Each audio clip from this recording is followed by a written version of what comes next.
Voltamos aqui com a parte 2 do nosso estudo. Como eu disse, eu não sabia se eu ia dividir isso em duas partes, em uma, enfim. Eu resolvi dividi-la em duas partes. Vou dar um exemplo aqui. Quando eu falo que a gente gasta um excesso de energia, às vezes, para explicar ou para desconstruir algumas famas que a apometria acaba ganhando aí, foi uma fama ruim. Eu estava na região de Mogi tempos atrás e algumas pessoas perguntaram assim, ou uma dirigente de uma casa, eu não me lembro exatamente, falou assim, o que ele ensina não é apometria. Aí uma pessoa questionou e tudo mais e veio conversar comigo e falou, tem incorporação nos estudos que você aplica? No trabalho, no atendimento, no molde de atendimento que você faz? Eu disse, tem. Ela falou, então isso não é apometria. O fato de ter incorporação não descredita o trabalho apométrico, não descredita a técnica apométrica. Incorporação é incorporação, a apometria é apometria. Agora, pode haver incorporação dentro da apometria? Depende do modus operandi que você adotar. Existem trabalhos apométricos onde não vai haver a incorporação, vai haver um acoplamento, vai haver só a captação psíquica do processo e o destravamento, o reajuste da energia com o uso da força mental? Sim. Existem trabalhos que poderá haver um processo de incorporação? Sim. Tá? Agora, um não descredita o outro. O fato de ter incorporação ou de não ter, não descredita. E aí, algumas pessoas, falam assim, não, eu dou aula de apometria pura, eu dou aula de... O que nós temos hoje, para a gente entender, duas correntes de estudo. Uma corrente alinhada com a base de Dr. Lacerda e uma corrente alinhada com Godinho, tá? O Godinho, ele se inclina um pouco para a linha clínica, tá? E Godinho tem uma linha de estudos que inclina-se um pouco a uma base do Pentateuco kardeciano, tá? Ou kardecista. Nada tem a ver com kardecismo, mas a formação básica dele é essa. A formação dele está ligada à parte terapêutica, clínica. Recomendo a leitura dos livros dele. Conversei com uma pessoa hoje sobre os estudos de personalidades. Ele é uma grande autoridade no contexto. Até cito o nome dele aqui justamente por isso. Citar nome aqui vai dar processo. Não dá. Estou falando bem dele neste contexto. Tá? Existem linhas que estarão mais inclinadas à base única e exclusivamente de Dr. Lacerda. Tá?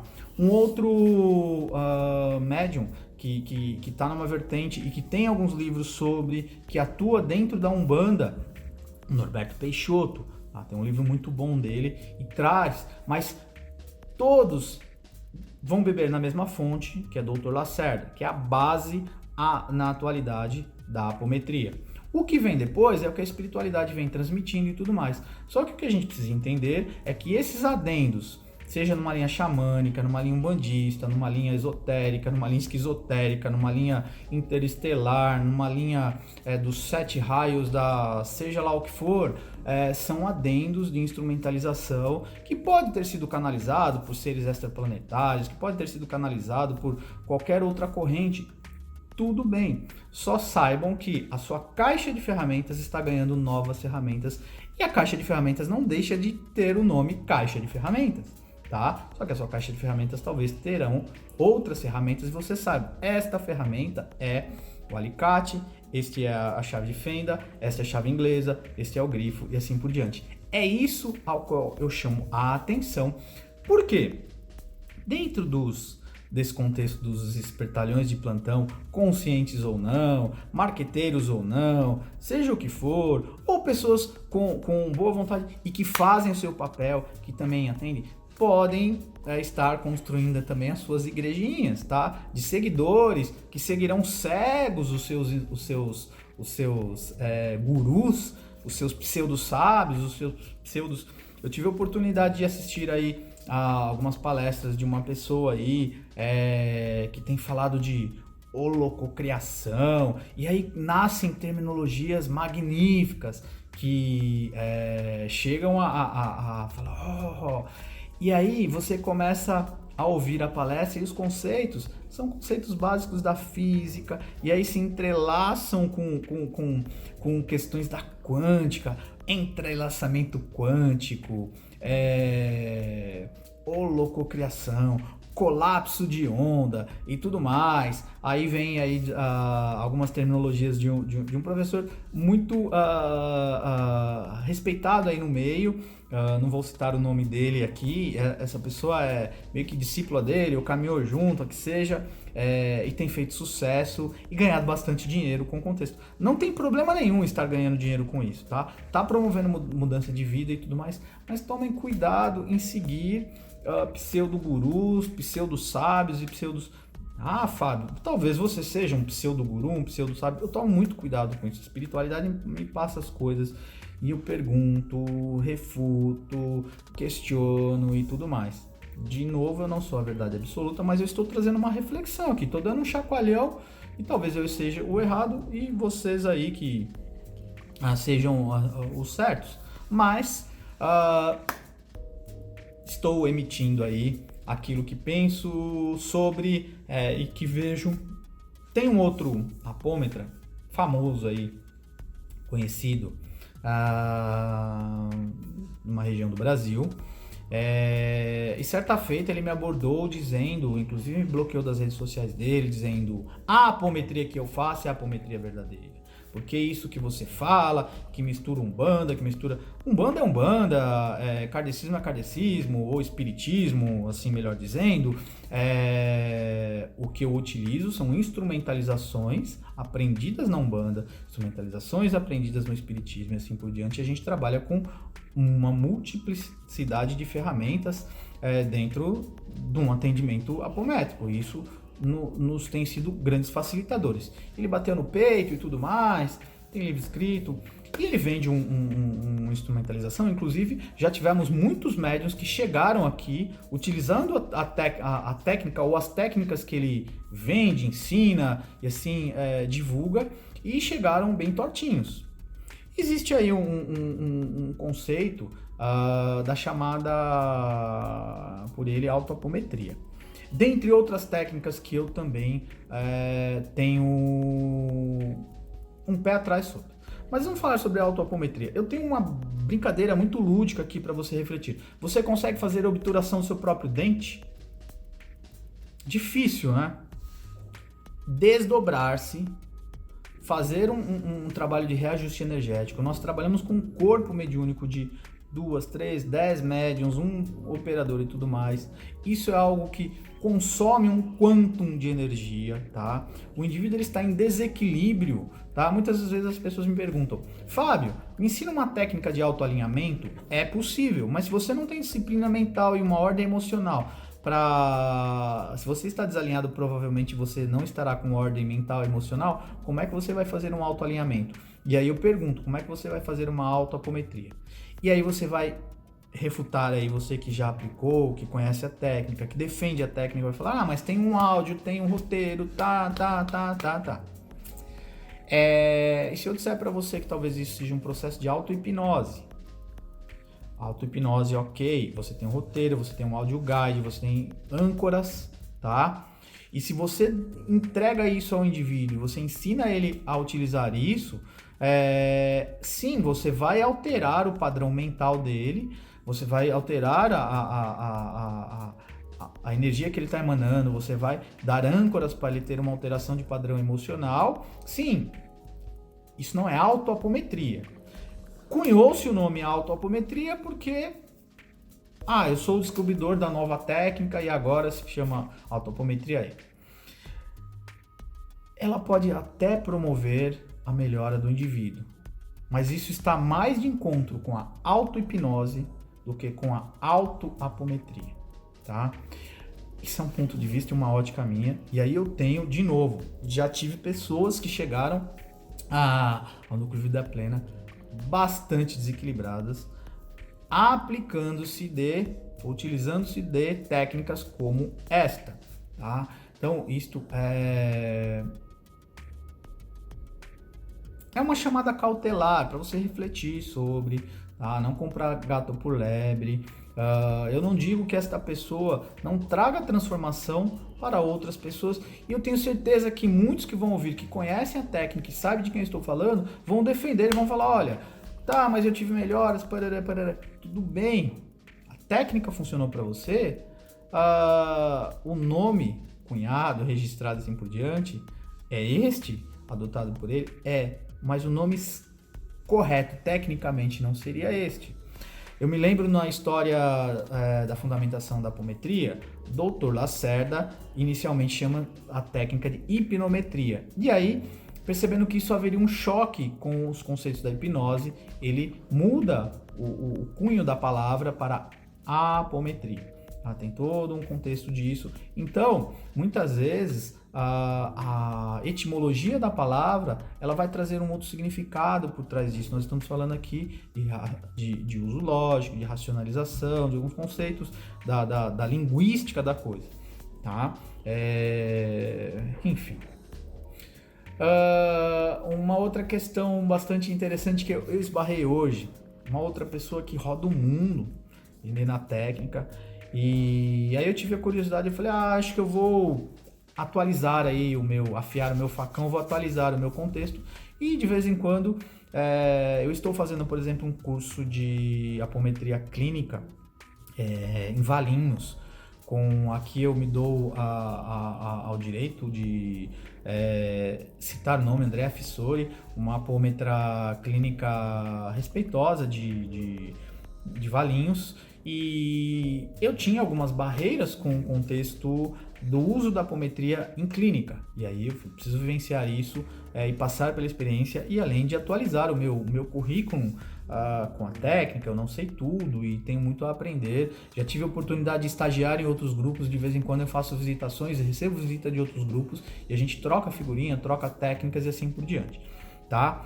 E aí, na ida e nesse trânsito, tive a oportunidade, então, de conhecer um pouco sobre o uso da apometria clínica, dos contextos do animismo, do conteúdo anímico em consultório e assim por diante.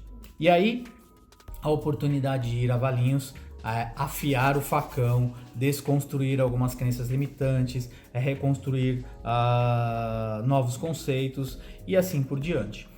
Essa troca, a trainer de lá vem agora ao VP também conhecer um pouco da nossa realidade dentro do Núcleo Vida Plena, e digo que não é uma realidade absoluta, mas voltando, e aí eu estava então, por que eu entrei nesse assunto? Eu estava pesquisando aí uma terapeuta aí que tem rodado o mundo aí, levado a técnica apométrica, e aí eu me deparo com algumas terminologias que foi o que me movimentou hoje para gravar esse vídeo. E eu digo para você que talvez eu vá fazer curso com ela para ver com os meus próprios olhos o que está sendo vendido e tudo mais. Haja visto que o curso é bastante caro, o curso de 2 dias no final de semana. Eu tenho as minhas ressalvas quanto ensinar a técnica em 2 dias. Nós já pegamos muitos terapeutas que aprenderam Theta Healing, barra de Axis e outras coisas, e eu nem estou criticando aqui esse contexto, mas processos iniciáticos feitos em curto prazo e a pessoa não tem um certo preparo energético, uma certa estrutura e assim por diante. De vez em quando a gente conserta esses novos terapeutas dessa nova geração aí, bastante entortados, porque ele entra no campo do indivíduo, ele não pede licença, quando ele mexe no vespeiro do outro, ele sobra no lombo dele e assim por diante, mas isso é assunto de outro vídeo. E aí,